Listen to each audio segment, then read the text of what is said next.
Brexit is not at the top of this EU summit, but there's growing frustration over the lack of progress in those talks just 9 months before the UK is due to leave the EU. For more on this, let's head to London now, and we'll get more from our correspondent Vincent McAviney. Hi, Vincent. May has said that she wants to accelerate Brexit negotiations. How likely do you think that's going to be today, even though it's on the agenda for today, when there is still this focus on migration? Good morning, Belle. Well, as leaders were arriving for the EU Council last night, England was facing Belgium at the World Cup.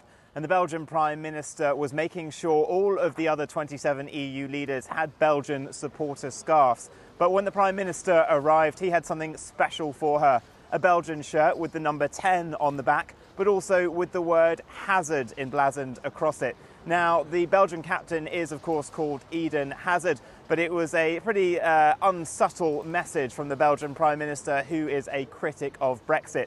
And as you say, this summit was meant to be the one all about Brexit. It was earmarked as that, but events have taken over and migration was the main topic. So much like England, Theresa May struggling for possession of this summit. Now, time is running out on these negotiations, and the Prime Minister left the UK with both business and trade unions saying she really had to crack on with this. She will have some time today to talk about Brexit, and the Prime Minister, speaking a little while ago, was confident that some progress could be made. Brexit, I've been stressing that we want a deal that's going to work for the UK and for our European partners, and that if we work together we can support each other's prosperity and security.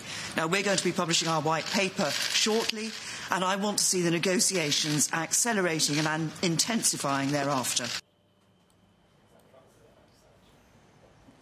Now, the Prime Minister will be going on a short tour of European capitals next week, and then she takes her cabinet away to thrash out the final positions, which will be in that white paper that she'll be bringing back to the EU Council in October.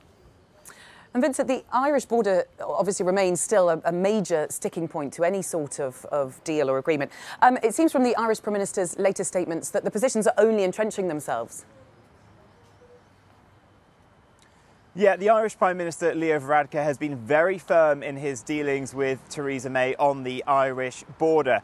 And he said that the rest of the EU is willing to be more flexible with the UK if it'll soften some of its red lines. He's talking specifically about the customs union. In the scenario where we get a no-deal Brexit or a hard Brexit, then the UK would leave the customs union, and that would necessitate having a hard border in Northern Ireland. There are lots of practical problems with that and historical connotations. So the Irish Prime Minister saying that Ireland didn't have any responsibility to prepare for that, and he wouldn't do anything to bring that about. So Theresa May getting the hard message that she's had before there. Whilst England might have lost last night, Theresa May continues playing on at the EU summit, but it does feel like we're hitting the extra time.